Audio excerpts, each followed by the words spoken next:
Let's get to the game last night, though, that actually mattered. We haven't talked about it yet, although you did give the great Jared Goff stat about not only what he did completing all of his passes, but then the receiving yards against Tyreek Hill simultaneously between the two games. Dare I say, that was an awesome football game. It was a good football game. I mean, you gambled on the Seahawks, so it was an L in gambling, but I don't know. Yeah. There was like explosive play. That David Montgomery catch and run was just insane. Like, how is he still going? He looked like Ashton James. Yes, against Washington State. You had every time Seattle would score, I felt like Detroit would come back and here's like a 70-yard bomb for a touchdown. Yeah. There was explosive plays, and then even with all the injuries that Seattle had gone through and having literally no defense, especially up front, they still were in, like they had their shots. And I think want that fourth down playback where they hiked it and the clock had expired and everybody was kind of discombobulated. But that was a fun back and forth game. And Detroit needed that one to kind of build some momentum, especially after the way they lost a couple of weeks ago to Tampa. Well, and it wasn't just that they lost to Tampa. Even the Arizona game, they won that. And I forget the final of that game. But if you go back and look, their offensive numbers haven't been very good. They've been a little bit of a slow start offensively. 20-13. Yeah. Ben Johnson got a game ball last night, the OC for them, and he said, finally. And I think that kind of sums it up. Goff with an awesome, historic night, record-setting with most attempts without incompletion, going 18 for 18 with a tutty catch. It was certainly great. Every moment, Seattle felt like, oh, my God, they might do this. This is uncomfortable. Jamison Williams, 70 yards, one play. Bye-bye.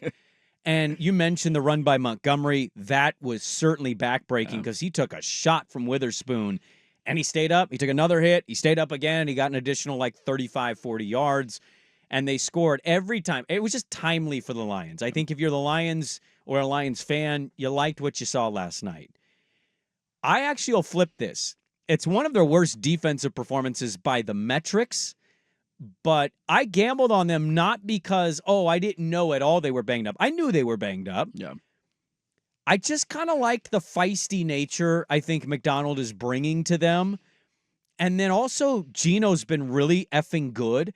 Kenneth Walker came back last night. He was awesome. Talk about the play where he not hurtled a guy, but did like a somersault flip and kept going. Flip. How was that possible? He did like a Ninja Turtle kick-up flip. He totally did. And still got the first down. Walker was back. DK, I don't know how he didn't get the credit for the 2-point conversion there. That was weird. Should have been challenged. But they showed a lot. And again, I know that defensively they got shredded, and the Lions deserve all the credit for that win. But doing that as shorthanded as they were defensively, I was really encouraged by what I saw. I love Ryan Grubb's offense. Geno is dealing right now.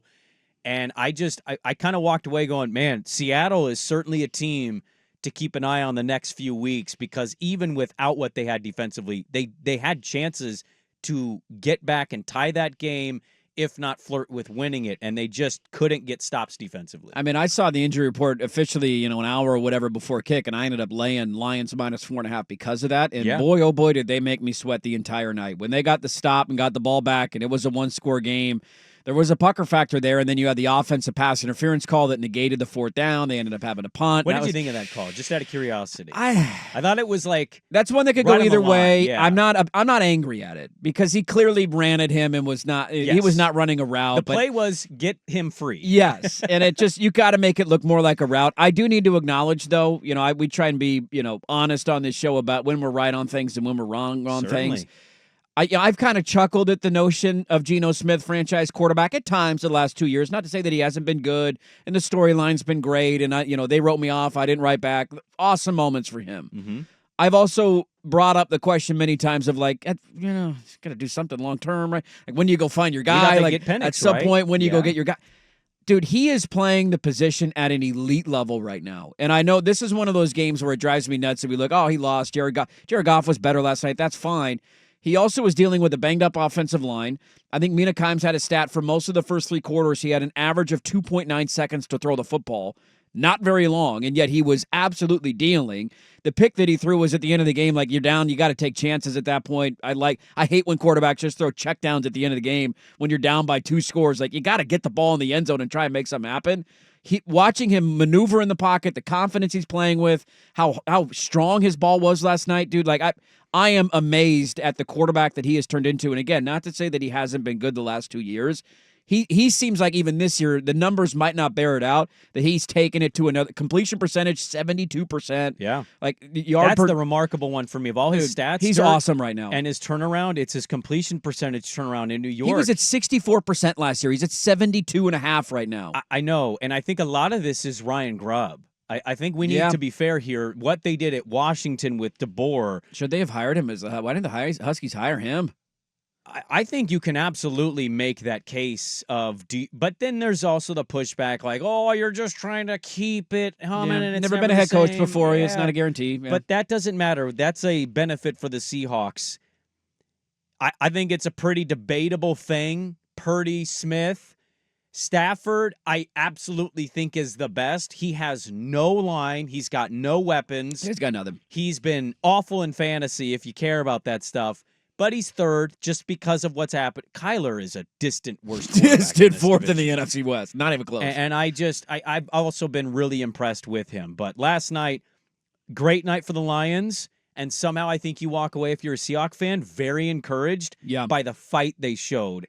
DK doesn't fumble early in that game. Huge play. And set up the 14-0 deficit. You may have a 7-7 game, and here we go, a Seahawks-Lion tilt. And even that game last night, despite it being Lion win by a comfortable margin, it was uncomfortable for a long time. Totally was. So a really fun Monday night game last night. Nobody watched Titans and Dolphins, but Seahawks and Lions lived up to the hype. They play entertaining, high-scoring games, and that was another case of it last night. We got a lot to get to in the final hour of the show. What did Joe Cronin say at Blazer Media Day yesterday? We'll dive into that. The baseball playoffs begin today, so we got to dive into the matchups. We'll let you know all the games that are going on. We'll do that at some point. The mail sack is at 8:15. We start the final hour, though, with longtime NFL reporter and writer Mike Silver. He's got a new book out about some young coaches and the direction the league